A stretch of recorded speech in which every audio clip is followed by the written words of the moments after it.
ભરૂચ જિલ્લામાં ધોરણ 10 અને 12ની બોર્ડની પરીક્ષામાં વિદ્યાર્થીઓ તથા ઓન ડ્યુટી પરીક્ષાના વાહનોને ટ્રાફિક અડચણરૂપ ન બને તે માટે નાયબ પોલીસ અધિક્ષક સી.કે. પટેલની પ્રેસ કોન્ફરન્સ યોજાઈ.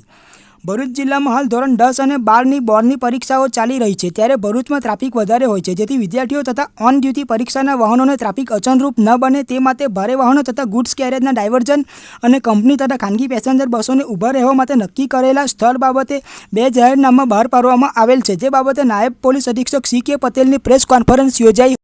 ભરૂચ જિલ્લાના દહેજ, અંકલેશ્વર, ઝઘડિયા અને પાનોલી વિસ્તારમાં મોટા ઉદ્યોગો આવેલા હોવાના કારણે તેમજ હમણાં ભારતમાલા એક્સપ્રેસ હાઈવેનું એક એક્ઝિટ અને એન્ટ્રી પોઈન્ટ ભરૂચ દહેગામ 3 રસ્તા ખાતે આપવામાં આવેલું હોવાના કારણે ભરૂચ શહેર ઉપર વાહન વ્યવહારના ટ્રાફિકનું અને ખાસ કરીને ભારે વાહનોના અવરજવરના કારણે ટ્રાફિક ઉપર ખૂબ જ ભારણ વધેલું છે. તદુપરાંત ભરૂચ શહેરમાં ભરૂચ શેરપુરાથી એબીસી ચોકડી સુધી એક નવીન ફ્લાયઓવર બ્રિજની પણ કામગીરી હમણાં ચાલુ છે. તેના કારણે ભરૂચ શહેરમાં ટ્રાફિકની સમસ્યા ઘણી વધેલી છે અને કેટલીક વાર ટ્રાફિક જામ થવાના પણ પ્રશ્નો ધ્યાન ઉપર આવે છે. અને હાલના સંજોગોમાં ધોરણ 10 તથા 12ની પરીક્ષાઓ પણ ચાલુ થયેલી છે. તો આ જે પરીક્ષા કેન્દ્રો પણ આ રોડની આજુબાજુ વિસ્તારમાં આવેલા છે, તેમજ આ રોડની આજુબાજુમાં ઘણી રહેણાંક સોસાયટીઓ આવેલી છે કે જ્યાંથી પરીક્ષાર્થીઓ જુદા જુદા પરીક્ષા કેન્દ્રો પહોંચવા માટે આ રોડનો ઉપયોગ કરવો પડતો હોય છે. એટલે આવા પરીક્ષાર્થીઓને પરીક્ષા કેન્દ્રો સુધી પહોંચવામાં કોઈ અગવડતા ના પડે અને કોઈ ટ્રાફિકની સમસ્યાનો એમને સામનો ના કરવો પડે, એના માટે ભરૂચ જિલ્લા પોલીસ વડા શ્રી મયુર ચાવડા સાહેબના રિપોર્ટ આધારે ભરૂચ જિલ્લા કલેક્ટર શ્રી ગૌરવ મકવાણા સાહેબે 2 જાહેરનામા બહાર પાડ્યા છે. એમાં એક જાહેરનામું છે એ ભારે વાહનોના ભરૂચ શહેરમાંથી પ્રતિબંધ માટેનું છે. આ જાહેરનામું છે આવતીકાલ 1 તારીખથી અમલમાં આવે છે અને એનો સમયગાળો છે સવારના 5 વાગ્યાથી લઈને રાતના 9 વાગ્યા સુધી આ જાહેરનામું અમલમાં રહેશે.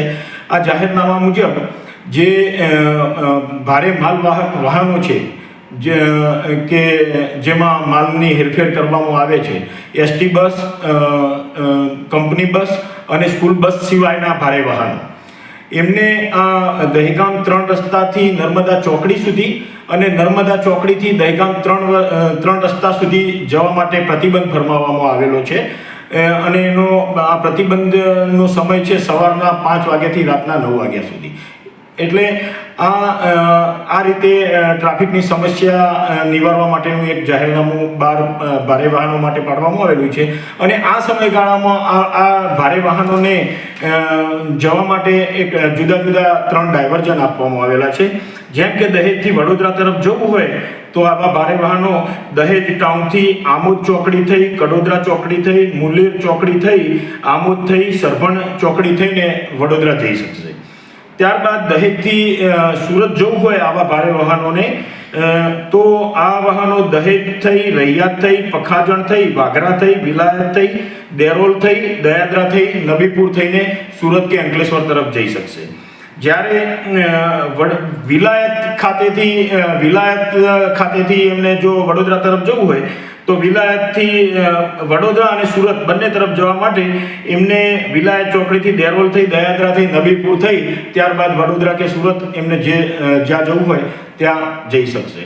એટલે આ રીતે ટ્રાફિકના સમસ્યાના નિવારણ માટે આ ભારે વાહનો માટેનું આ રીતનું જાહેરનામું બહાર પાડવામાં આવેલું છે. અને આ જાહેરનામાથી તમામ ટ્રાન્સપોર્ટ કંપનીઓ અને જે ઔદ્યોગિક વિસ્તાર આવેલી છે એ કંપનીઓના મેનેજરોને પણ જાણ કરવા માટે કાર્યવાહી ચાલુ કરી છે. અને આ જાહેરનામાના અમલીકરણ માટે આવતીકાલથી સવારે 5 વાગ્યાથી પોલીસ બંદોબસ્ત લગાડી અને ચુસ્ત રીતે અમલવારી કરવામાં આવનાર છે. બીજું જાહેરનામું જે બહાર પાડવામાં આવેલું છે કલેક્ટર સાહેબ શ્રી દ્વારા, એ જે આ પાનોલી, ઝઘડિયા, અંકલેશ્વર, દહેજ એ વિસ્તારમાં જે કંપનીઓમાં કર્મચારીઓ કામ કરે છે અને એ કર્મચારીઓને લઈ જવા અને મૂકવા માટે જે કંપની બસો તથા બીજી અન્ય ખાનગી બસો માં જે અવરજવર કરે છે એના માટેનું છે. એ બસો છે એ હાલ ગમે ત્યાં ઊભી થઈને ઊભી કરીને પેસેન્જરોને લઈ જઈ અને પેસેન્જરોને મૂકવા માટે ગમે ત્યાં ઊભી કરવાના કારણે ટ્રાફિક સમસ્યાનો પણ એક પ્રશ્ન ઉદ્ભવ થતો હતો.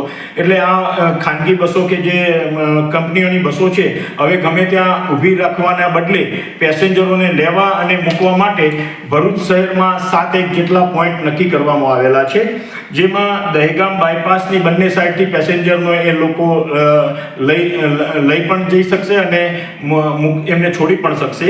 તે જ રીતે જંબુસર બાયપાસ, મનુબર ચોકડી, મટુલી સર્કલ અને એબીસી સર્કલની બંને સાઈડથી એ પેસેન્જરોને લેવા તથા મૂકવા માટેની છૂટ આપવામાં આવેલી છે. ત્યારબાદ જાડેશ્વર ચોકડીથી જે લોકોને બહાર જવું છે એમને સ્વામિનારાયણ મંદિર પાસેથી એ લોકો આ કર્મચારીઓને લઈ શકશે. જ્યારે જાડેશ્વર ચોકડી ઉપર છોડવા માટેનો પોઈન્ટ ઉમિયા અન્નપૂર્ણા હોટલ ઉપર આપવામાં આવેલો છે. આ 7 પોઈન્ટ સિવાય કોઈ પણ જગ્યાએ કોઈ પણ કંપનીની ખાનગી બસ કે બીજી અન્ય કોઈ બસ દ્વારા પેસેન્જરોને, સરકારી બસ સિવાય પેસેન્જરોને લેવા કે મૂકવા માટે જો એ બસ ઊભી રાખવામાં આવશે તો આ જાહેરનામા ભંગ અન્વયે એમના વિરુદ્ધમાં સખત કાર્યવાહી કરવા માટે આવતીકાલથી જ કાર્યવાહી હાથ ધરવામાં આવનાર છે. અને આના માટે સ્થાનિક પોલીસ સ્ટેશન તથા જિલ્લા ટ્રાફિક પોલીસ દ્વારા તમામને જાણ કરવા માટે પણ કાર્યવાહી હાથ ધરવામાં આવેલી છે.